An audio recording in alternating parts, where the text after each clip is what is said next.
കേരള വികസനത്തിലെ നിർണായക ചുവടുവയ്പ്പാണ് സീപ്ലെയിൻ പദ്ധതി. ഈ പദ്ധതിയിൽ അവകാശവാദം ഉയർത്തിയിരിക്കുകയാണ് കോൺഗ്രസ്. ഉമ്മൻചാണ്ടി സർക്കാർ വിഭാവന ചെയ്ത സീപ്ലെയിനും ഇപ്പോൾ LDF സർക്കാർ നടപ്പിലാക്കുന്ന സീപ്ലെയിൻ പദ്ധതിയും തമ്മിൽ പേരിൽ മാത്രമാണ് സാമ്യം. കായലുകൾ കേന്ദ്രീകരിച്ച് പദ്ധതി നടപ്പാക്കാനാണ് UDF ശ്രമിച്ചത്. എന്നാൽ അണക്കെട്ടുകളും വിമാനത്താവളങ്ങളും കേന്ദ്രീകരിച്ചുള്ള പദ്ധതിയാണ് LDF സർക്കാർ നടപ്പിലാക്കാൻ ലക്ഷ്യമിടുന്നത്. 2013 ജൂണിലാണ് അന്നത്തെ ഉമ്മൻചാണ്ടി സർക്കാർ കായലുകൾ കേന്ദ്രീകരിച്ച് സീപ്ലെയിൻ പദ്ധതി കൊണ്ടുവന്നത്. അഷ്ടമുടി, പുന്നമട, ബോൾഗാട്ടി, കുമരകം, ബേക്കൽ എന്നീ വിനോദസഞ്ചാര കേന്ദ്രങ്ങളെ ബന്ധിപ്പിച്ചായിരുന്നു പദ്ധതിയുടെ ആസൂത്രണം. കൊല്ലം അഷ്ടമുടിക്കായലിൽ നിന്ന് ആലപ്പുഴ പുന്നമടയിലേക്കായിരുന്നു പരീക്ഷണ പറക്കൽ. എന്നാൽ ഉദ്ഘാടന ദിനം ഫിഷറീസ് കോർഡിനേഷൻ കമ്മിറ്റിയുടെ നേതൃത്വത്തിൽ മത്സ്യത്തൊഴിലാളികൾ കായലിൽ വള്ളമിറക്കി പ്രതിഷേധിച്ചു.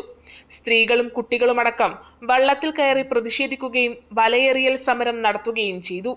മീൻപിടുത്തവും കക്കവാരലും തടസ്സപ്പെടുമെന്നും പരിസ്ഥിതിയാഘാത പഠനം നടത്തിയില്ലെന്നും ചൂണ്ടിക്കാട്ടിയായിരുന്നു സമരം.